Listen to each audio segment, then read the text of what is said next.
Hi guys, I want you to meet someone who is very special to me, or she has been over the last 6 months. You've probably met her before, you've probably been to her website, it's stellamuse.com. Here she is, Elise Carr, Sexuality coach. It's awesome to be here. I'm so Yes. excited about our first topic to launch us off. I know. Do you think we're going to scare a few people though?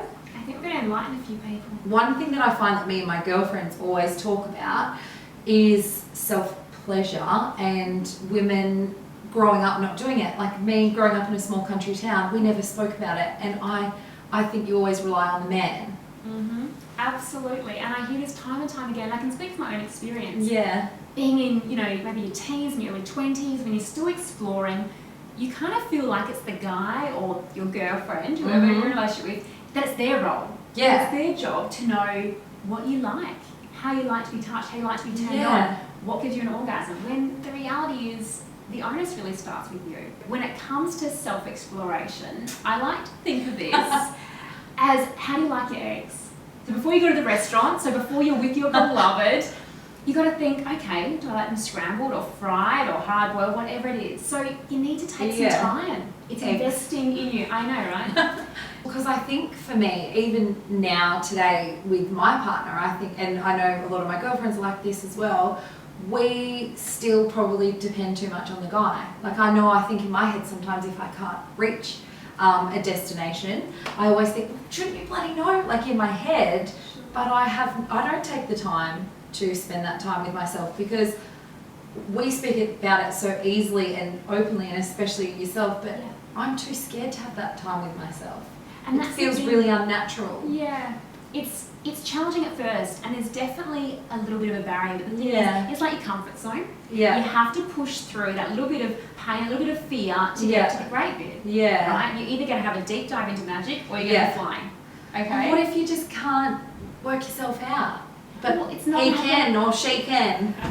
Maybe they can, but the reality is, when you figure it out yourself, when you take that time to connect with yourself physically, emotionally, spiritually, sexually, you'll have a deeper understanding, and what they know will just seem like skimming the surface. And then once you learn this, you're going to take them on that journey. And likewise, I encourage your partner, your beloved, to do the same.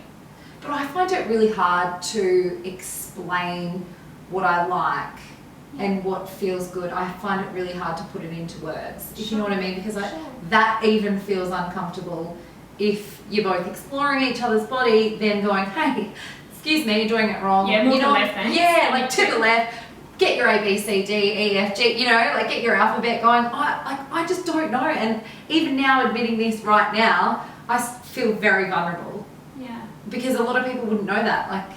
But that's the beauty. Yeah. And this is the gift that you get from doing these explorations, that you are sharing yourself, like true being naked, like real nudity with your beloved, because you are in a vulnerable place. Yeah. Because to really ask for what you want is challenging, especially as a woman sometimes when you're used to being the silent one. Yeah. And you just receive what you get. But when you go to a restaurant, you place an order. You don't just rock up and sit down and they bring you whatever. Not normally. Yeah. Right? So this is also about you stepping up and not being afraid to ask what you want. Yes, choosing your words carefully and doing loving kindness and compassion, but maybe pencil in a date night where, okay, tonight let's talk a bit more. Yeah. Talk it through a bit more and ask what you want them to do to you. Or say a really lovely way, like, I love it when you do this. Yeah. Or I'd love it if we did more of this. See, that makes me nervous thinking about that now, because like I said, I'm not confident with myself.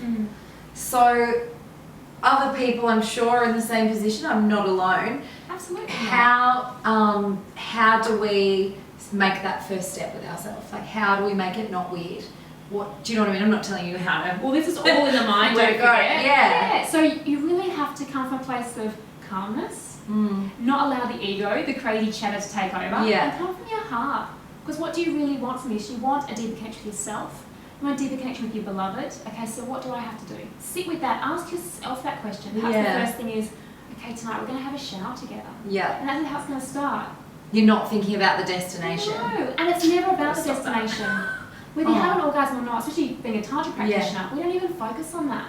We focus on the whole journey being an orgasmic experience. Just sometimes the touch, a gentle light touch, that can be orgasmic, It doesn't have to be what we really, I guess, assume or know right now to be an orgasm. It doesn't have to be like that.